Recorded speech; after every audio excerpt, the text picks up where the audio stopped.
ازيكم عاملين ايه؟ النهارده عندنا الطلعه العشرة، صح؟ العشرة يس مايلستون. النهارده احنا مكملين. احنا كنا المره اللي فاتت كنا بنتكلم عن السيلف لاف، وجات لنا اسئله جاوبنا عليها طبعا عشان احنا شاطرين جدا. بس الاسئله inspired us ان احنا نكمل في نقطه معينه deeper في حته السيلف لاف. ان انا اكتشفت ان مش كلنا عارفين ان احنا محتاجين نشتغل على موضوع السيلف لاف. فمومو هيقول حاجتين وانا هقول حاجه. اتفضل. طيب يلا.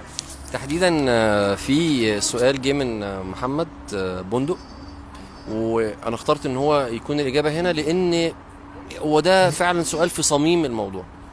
ايه علاقه ان انا احب نفسي واقبلها بان اتغير؟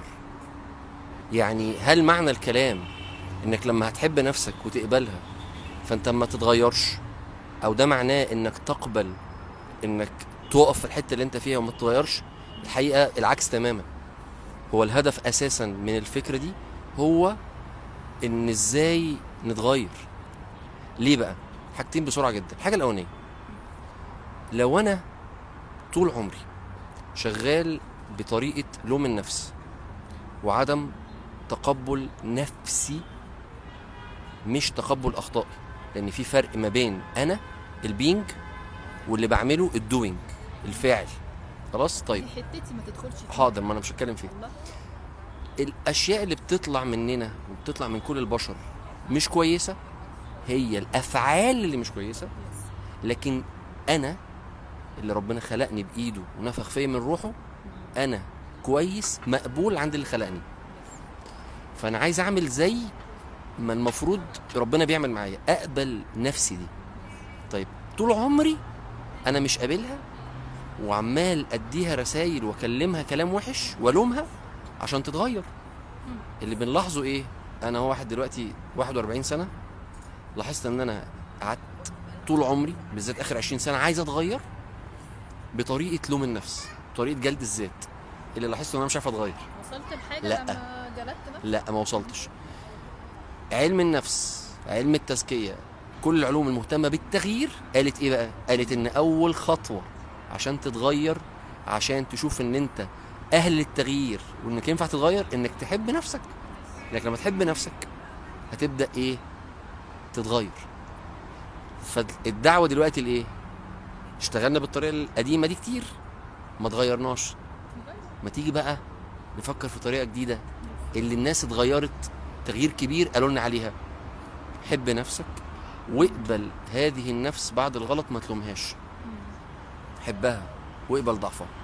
تاني نقطة، مع التغيير لازم تقبل برضو أولا إن التغيير بياخد وقت. فمش من عشية وضحاها هتلاقي نفسك بقيت الشخص اللي المفروض تروح له. دي رحلة حياتك لغاية آخر نفس في حياتك، وهتفضل عندك ضعف ونقص.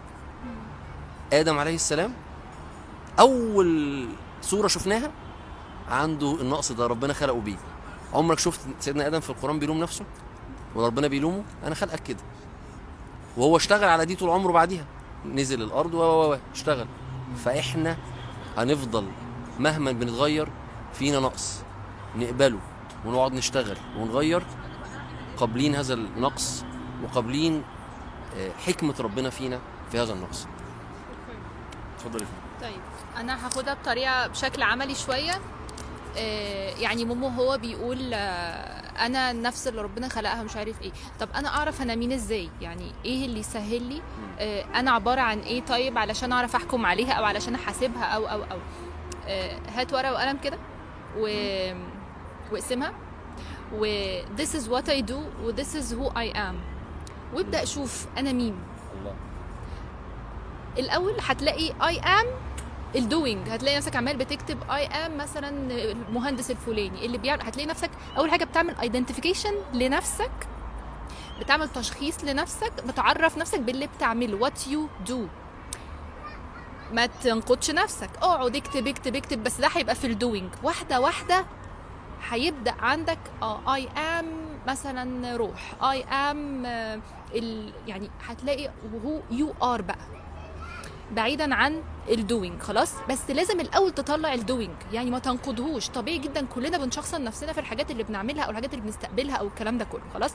ممكن الناس تقولك I am ازاي الناس شايفاني، او I am انجازاتي، او I am ازاي الناس بتحبني، او I am الصح اللي بظبطه. كل واحد هيبقى عنده الكلام ده عادي، فرغوه وبعدين شوفوا who you really are خلاص. دي اول حاجه. تاني نقطه نسيتها.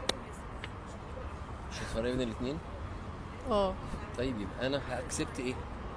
ماي دوينج ولا اكسبت ماي سيلف؟ ماي بينج. يس هتبدا بقى تكونكت بده اللي انا فيه ده، هل اصلا محتاج جادجمنتس من الاذرز؟ هتلاقي اللي being judged صح، برافو عليك، اللي being judged what you do مش what you are. نيجي بقى المرحله اللي بعدها، هل انت محتاج طيب تغير what you do اصلا؟ بما ان هو مش بيحكم عليك انت على النور بتاعك او على الاصل بتاعك. ايه اللي انا بقى محتاجه اغيره، ايه اللي مش محتاجه اغيره، وانا less sensitive ان this is not who I am. فكده ابقى انا اخدت نقد اللي قدامي وفكرت فيه وشفت هينفعني ولا لا. تاني حاجه كنت مش sensitive تجاهه ان this is not who I am. تالت حاجه انت احتفظت بنفسك ومشيت لقدام. صح كده؟ ممتاز. طيب تالت حاجه، احنا مش هنعرف نعمل الفنفان عشان الدنيا زحمه جدا وهنبقى فرجه، فالمره الجايه نصور الفيديو بدري شويه عشان ونخليه كله فنفانه ونص فنفانه. والله انت وقدراتك بقى. يلا ثانك يو، باي باي.